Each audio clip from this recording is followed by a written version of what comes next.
In 7 years of its existence, tomorrow challenges still lie ahead. Among those are calls for unity within the party following the National Elective conference in 2017.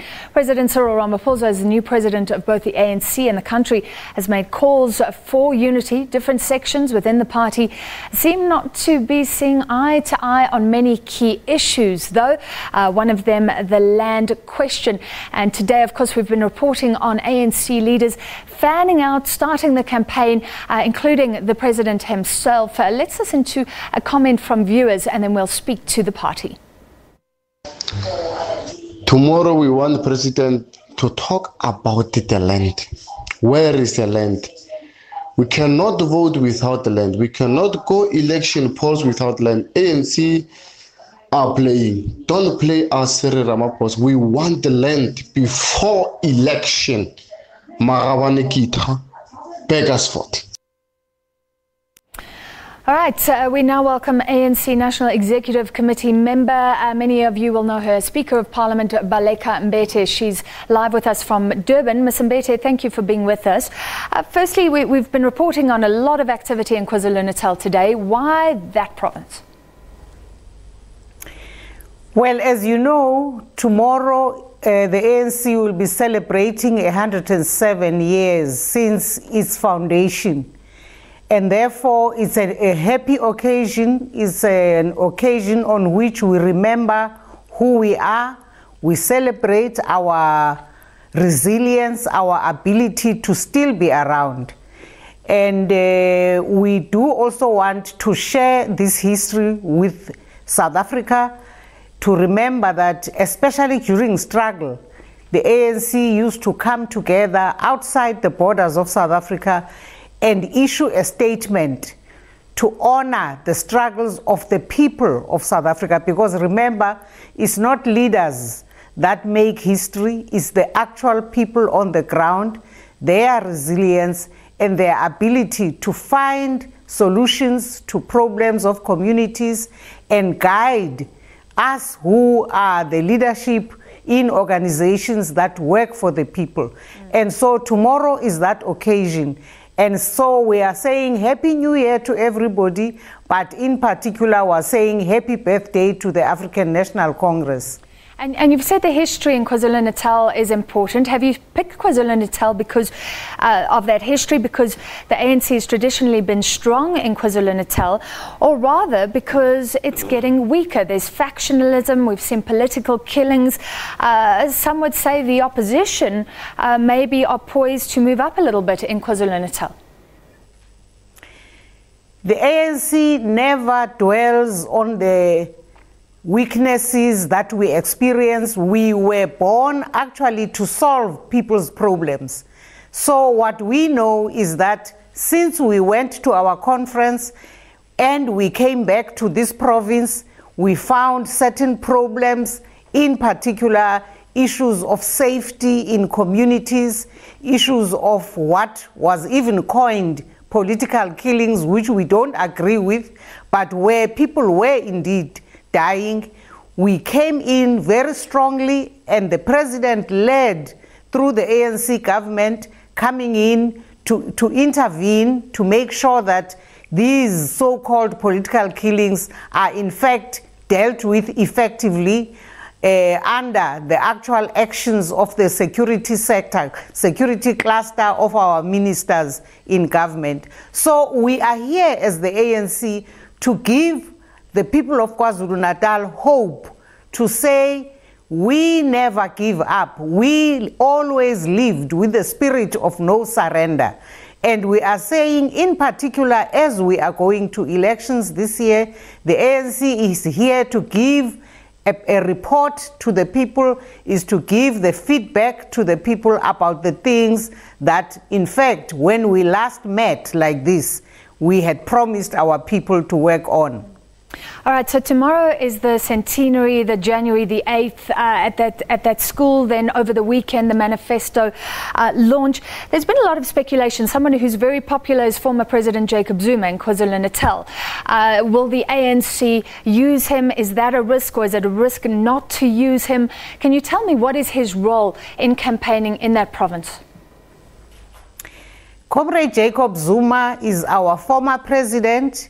He is a long-standing member of the African National Congress, who is still a member and has been with us the whole weekend, and he will be deployed like the rest of us by the structures that deploy us to the various communities that we've been deployed to.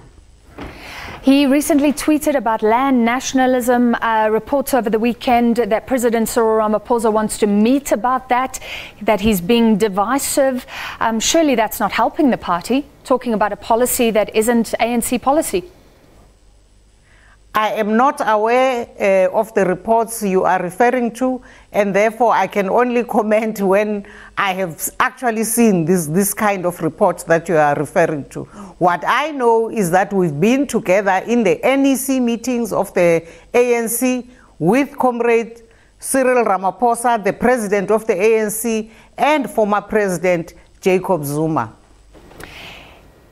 Finally, you said that there's not political killings, the ANC disputes it. I'd like to talk about that because as far as I know, officials, a lot of them who have looked at this issue say what is happening is that people are being killed for access to resources in municipalities. So whichever way you look at it, ANC officials look greedy, like they're focused on political power and resources rather than the people. How do you change those perceptions? I don't think the issue is to change or to be preoccupied with what you refer to as perceptions. It's to actually deal with the actual problems and difficulties, socioeconomic conditions under which our people continue to live. As we have said when we talk in the National Development Program, that we continue to suffer from poverty, injustice and inequality, and we continuously focus on programs that will assist us to deliver to our people in terms of improving the socio-economic conditions that they live under. So ours is to say how far have we gone, and to then say which areas must we improve on, how do we make sure that we do better next time with the more mandates that our people give us as they go to election after election. And we are very grateful and we are very humbled by the honor that our people have entrusted to the ANC over the years.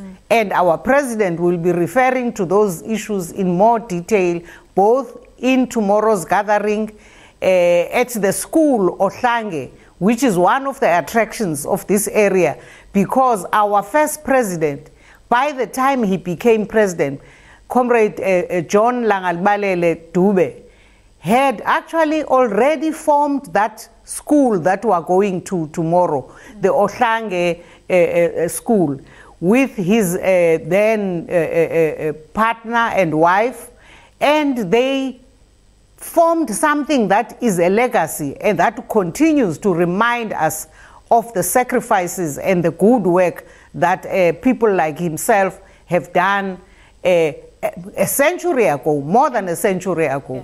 And then very quickly, Saturday, Moses Mabhida Stadium, do you think that it will be full? Is that a litmus test for the party in the province? We think that